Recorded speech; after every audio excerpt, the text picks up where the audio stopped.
So just about an hour ago, I received my Apple credit card.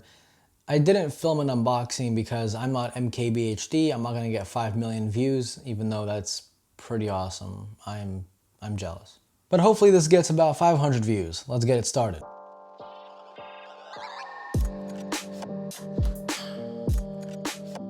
So the actual pairing process was really easy. You just put the phone on the little envelope, boom, there you go. It's paired, just like AirPods, just like anything that has that new H1 chip, or what is it?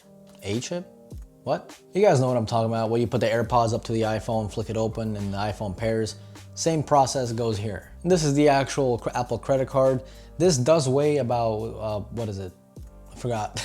Oh, I'm so bad at these videos. It's not really bendable. Just to give you guys an example, this is my credit card that I use daily, by the way, which is about 1,000,000 times better than the Apple card, but we'll get to that soon. The Apple card, you can't, I mean, it bends, obviously. It's a thin piece of metal. It's gonna, bend, but it goes right back into shape. And yeah, it's titanium, so I'm gonna drop it on my desk. Warning for those of you who have headphones on. It's pretty loud. So who is the Apple Card for, and what are the benefits of this amazing flex machine that doesn't actually flex? I swear, if I see anybody, going to Starbucks and whipping this thing out, I'm going to slap them, because they could have just used Apple Pay and got an extra % back. Anyway, who is this card for? For those of you who are saying cash is king, I'm sorry, you're wrong. You cannot get cash back using cash. I wish it worked like that, but you just can't do that. So if you go out and spend 400 bucks cash, I can go out and spend that same thing and get cash back at the same time. So who is the real winner? That's right, me. Not to mention, if your credit score is high, well, first of all, you gotta build it up somehow, right? By using a credit card. And the higher the credit score, the lower the APR, the more money you save in the long run on your car and home. Now, I think the only people that should be scared of credit cards are the ones that are irresponsible and cannot manage their own money. It's very simple. If you cannot pay it off at the end of the month, don't purchase it. That's that simple. For example, my Chase card has a 10 grand limit on it. Does that mean I'm gonna go out that month and spend 10 grand? No, that does not mean that. That's why I don't really care about credit limits, because I don't spend that much a month. I just don't care about that. Long story short, if you get a credit card, pay it off every month. If you can't, well, there's your lesson. Credit cards also get you some sort of bonuses, like you get VIP access to lounges in airports, you get air travel sometimes paid for, or a huge discount. You get discounts off of rental vehicles, and just stuff like that that you normally wouldn't get by paying in cash. It's just not, it's that simple. The only time credit shouldn't matter to you is if you're filthy rich and pay for your house and your car upfront with cash. And if you do that, well, you need to teach me your secret, man. I'll say it like this, the Apple credit card is actually really good for those of you that want to build their credit back up, or for those of you who are new to credit cards and are just starting to build their credit. And the main reason is because Goldman Sachs and Apple are pretty much accepting anybody. If you're an infant, you have a good chance of getting the Apple card. People that can't even get accepted to a secured credit card are getting accepted to the Apple credit card.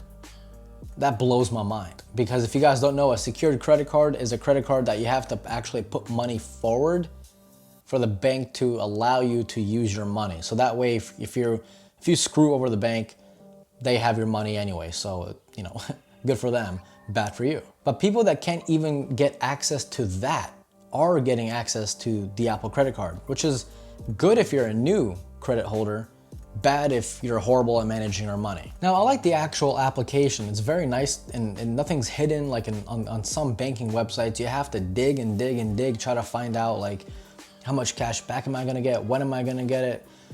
And then not to mention those weird names, those weird merchant names that look like Russian nuclear launch codes. I'm not a fan of that. So the merchant names on the Apple credit card are nice and simple, man. If you go to Target, it'll say Target. If you go to a gas station, it'll say the name of the gas station. And if you're still wondering, who is that? All you gotta do is just click on it, and it'll tell you map location of where it's at.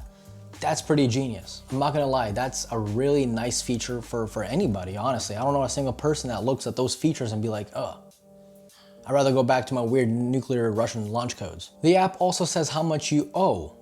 Obviously, I mean, that's their favorite part. But it has a little slider. So if you, that is so rude. If you pay this much, it'll say the percentage or the interest that you will be paid more on top of that. And if you pay all the way, there's obviously no interest involved. So yeah, it's a nice little feature, and I think it'll actually kind of help people pay their credit card off more, because you see it live right in front of you how much money you will be charged if you don't pay in full. By the way, guys, pay in full. Just do it. I mean, I know it's tempting, trust me. Having a 10 grand limit on different cards and everything, I get it, it's tempting, but don't do it. Now, if Apple credit card is your only, is the one and only credit card you have because you can't get anything else, keep using it until your credit score goes up, and then get a new credit card, a better credit card. There are like thousands of them probably that is better than the Apple credit card. Now, when I'm saying Apple credit card, I'm also mentioning Apple Pay, because that also is hooked up to the actual physical card. So I'm not saying never use Apple Pay. I'm just saying put it in a circulation with your other credit cards. For example, it would be really stupid of me to use this card, or actually not even this card, for me to use Apple Pay at a gas station, because that will get me 2% cash back. But if I use this card, let me hide it so you guys don't take my $20. If I use this card, I will get 4% cash back. So I will be losing 2% if I used Apple Pay.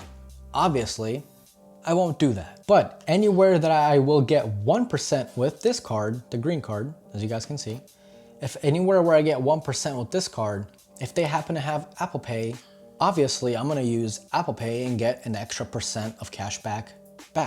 So keep it in a circulation of credit cards, and I think you will kind of enjoy the benefits and the convenience factor of having the Apple credit card. Now let's talk about the rewards of the Apple credit card and Apple Pay, wallet. You get 1% cash back if you use the actual physical card. You get 2% cash back by using Apple Pay, and 3% cash back by buying from Apple. Now,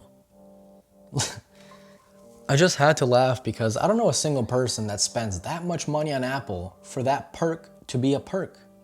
Who does that? Just to put things in perspective, you have to spend $5,000 on Apple to get $150 back. That's not even enough for AirPods. Like, oh my God. So I think Apple, I don't know why they did that, the whole 3% cash back thing from their own, lineup. I think they could have done better, man. If they gave us 3% back on entertainment, like Netflix